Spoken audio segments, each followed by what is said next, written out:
यह एक ऐसा युद्ध था जिसमें दोनों पक्षों की ताकत में भारी अंतर था। साथ ही यह सबसे क्रूर युद्ध भी था। पानी में डूबे हुए राक्षसों का सामना करते हुए उनकी सैन्य शक्ति मानो कब्र के समान हो गई थी। द्वितीय विश्व युद्ध से पहले सोवियत रेड आर्मी ने श्वेत सेना व्हाइट आर्मी को समाप्त करने के लिए बाहरी शक्तियों का उपयोग करने की कोशिश की। इसी उद्देश्य से एक रहस्यमय संगठन चिका की स्थापना की गई। इस संगठन का उद्देश्य ऐसे दानवों को बुलाना था जो रेड आर्मी के साथ मिलकर लड़ सकें। लेकिन जब उन्होंने राक्षसों को बुलाने के लिए नर्क के द्वार खोले तो उन्हें अपनी गलती का एहसास हुआ। ये दानव उनके नियंत्रण में नहीं थे। इस प्रकार नर्क के द्वारों से और भी अधिक दानव मानव संसार में आने लगे। जहाँ जहाँ ये दानव गए वहाँ उजाड़ फैल गया। जिन लोगों ने भी उन्हें देखा वे उनके गुलाम बन गए। रेड आर्मी अब उसी समस्या को हल करने निकली थी जो उन्होंने खुद उत्पन्न की थी। घटनास्थल से मिले तथ्यों के अनुसार इन राक्षसों ने लुआनशियाओ टाउन के निवासियों का नरसंहार करने के बाद चाओशुए चेओक्सू लौट गए थे। अब सबसे पहली प्राथमिकता थी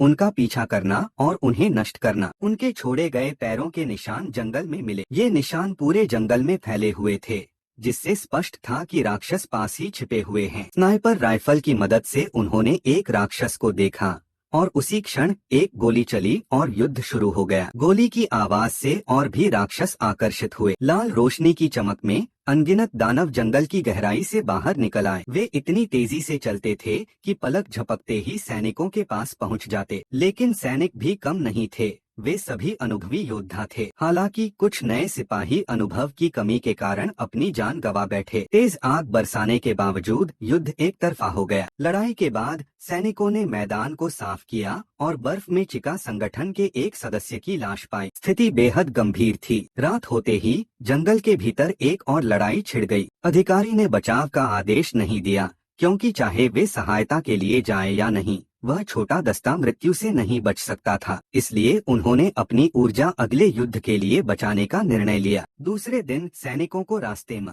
एक विशाल गुफा मिली जो पहले कभी नहीं देखी गई थी। अधिकारी ने 2 सैनिकों को गुफा को उड़ाने का आदेश दिया। वह यह नहीं सोच रहा था कि राक्षस नष्ट हो जाएंगे, बस यह चाहता था कि रास्ता बंद हो जाए। लेकिन वह गुफा साधारण नहीं थी, वह राक्षसों का उत्तर द्वार मुख्य अड्डा थी। संयोग से विस्फोट की क्रिया ने एक श्रृंखलाबद्ध प्रतिक्रिया चेन रिएक्शन उत्पन्न कर दी जिससे पूरा पहाड़ लगभग ढह गया। अब उन्हें अपनी गलती की गंभीरता का एहसास हुआ। सभी राक्षस बाहर निकल आए। फिर भी अधिकारी शांत रहे। उन्होंने तुरंत युद्ध की तैयारी शुरू कर दी। उन्होंने आदेश दिया कि एक सैनिक संदेश लेकर बाहर भागे। बाकियों ने बलिदान देने की ठान ली। युद्ध शुरू हुआ। मृत्यु निश्चित जानते हुए भी सैनिकों ने अदम्य साहस दिखाया। राक्षस लहरों की तरह उमड़ पड़े। सैनिकों ने अपनी आखिरी सांस तक लड़ाई लड़ी। लोहे की बंदूक उठाओ, एक को मारो तो 2 को गिराओ के नारे के साथ।